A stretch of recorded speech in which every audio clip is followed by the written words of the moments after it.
Today हमने जो आज टॉपिक कवर करना है उसका नाम है स्टीशियोमेट्री। ये हमें क्या बताती है?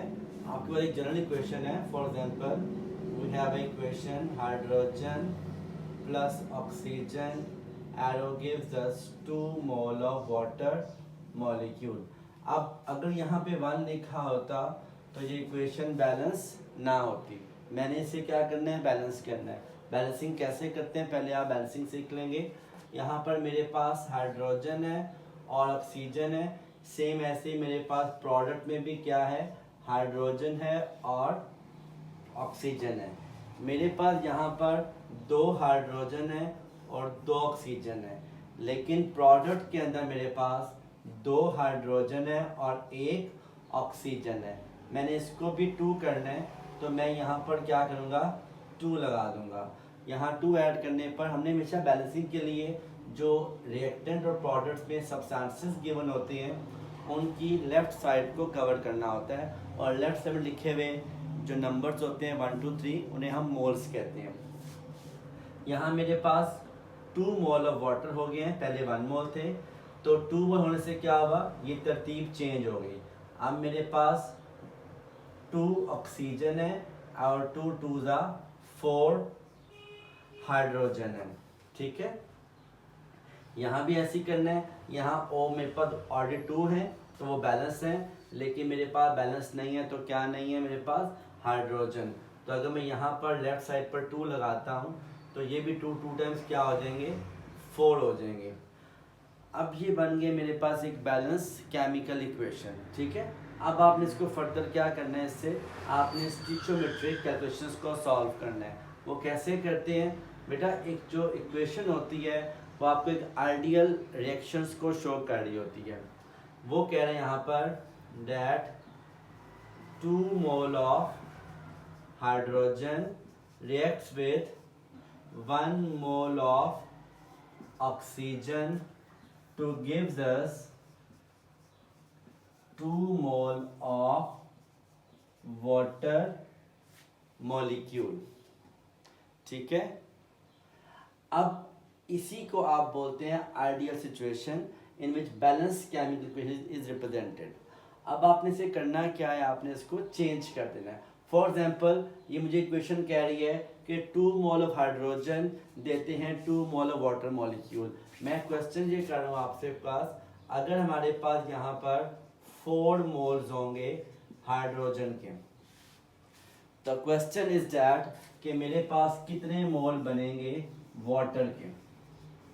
यही आपसे वो एमसीक्यू में पूछेगा, चाहे एमसीक्यू आपके पेपर्स में आए या एमडी कैट में आए।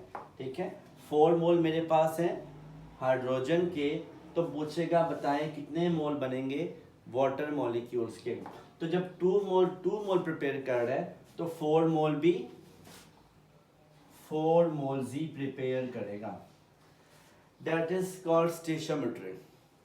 सेम ऐसे ही इसको तो हम चेंज कर लेते हैं। अगर तो आपसे वो कहता है कि मेरे पास यहाँ पर, अब वो क्वेश्चन आपसे पूछता है कि आपके पास 16 ग्राम ऑफ हाइड्रोजन है, तो बताएं कितने ग्राम ऑफ वाटर बनेगा, प्रोड्यूस्ड होगा।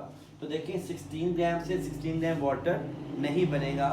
उसे मालूम करने के लिए आपने पहले ग्राम को कन्वर्ट मोल में करना है। स्टीशियोमेट्री में हमेशा मोल को मोल से कंपेयर किया जाता है, मैथ्स को मैथ्स से कंपेयर हम नहीं कर सकते, लिहाजा आपने इसके मैथ्स से मोल मालूम करने हैं। तो सबसे पहले आपने यूजिंग मोल फार्मूला निकालने हैं मोल ऑफ हाइड्रोजन, जो कि होगा mass divided by molar mass. Mass क्या है मेरे पास? मैस मेरे पास हाइड्रोजन का है 16 ग्राम, और मोलर मैस क्या है हाइड्रोजन का?